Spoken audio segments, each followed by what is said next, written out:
Psalms 120 to 122, all believers live with the tension of being in the world but not of it. This can subject us to false accusations and deceitful tongues. But here is another opportunity for us to cry out to the Lord for deliverance. I will lift up my eyes to the mountains. My help comes from the Lord, who made heaven and earth. He will not allow your foot to slip. He who keeps you will not slumber. The Lord is your keeper. The Lord will protect you from all evil. He will keep your soul. The Lord will guard your going out and your coming in from this time forth and forever.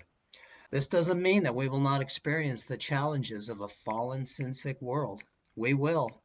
But as born again believers, we are strengthened, given wisdom in how to respond, and sustained by the indwelling Holy Spirit.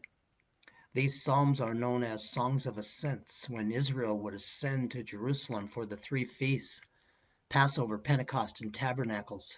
Our experience is assembling ourselves together for fellowship with other believers. I was glad when they said unto me, let us go to the house of the Lord, where the Lord is. We look forward to rallying around the person of Christ with other believers for fellowship, study, prayer, and worship. Now note that David says, pray for the peace of Jerusalem.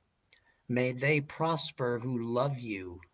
This is God's heart for Jerusalem, for Israel, and should be ours also.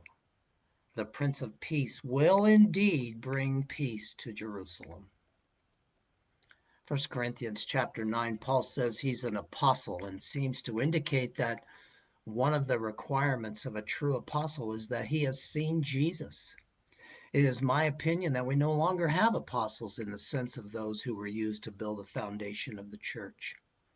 We have apostles or sent ones in the sense that they are sent with the word that has already been established. The canon is complete.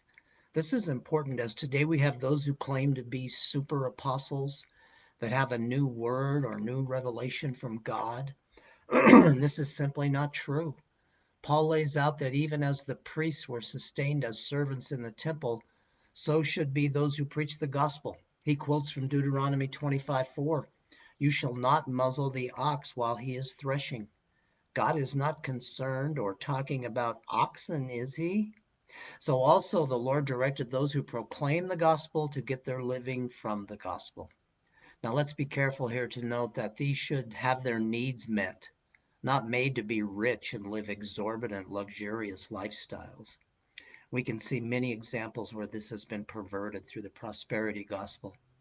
Next, Paul says he became all things to all men so that I may be all by all means save some. He was willing to come alongside Jews and Gentiles and related to them where they were. He did not compromise his own lifestyle in doing so, but made himself approachable to all people. Are you willing to sit and listen and relate to people right where they are, looking for opportunity to introduce Christ? Paul goes on, but I discipline my body and make it my slave so that after I have preached to others, I myself will not be disqualified. Paul is saying that if he compromises in his own lifestyle, he will lose the privilege of telling others. He'll just be another hypocrite who doesn't practice what he preaches. Our message is important, but so is the way we live our lives. Here's an example of this. We might head into the bars to share the good news with some old friends there. If we end up getting drunk with them, we will be disqualified as they will witness that the message we preach really has had no power to transform us in our own lives. So why should they think it could transform theirs?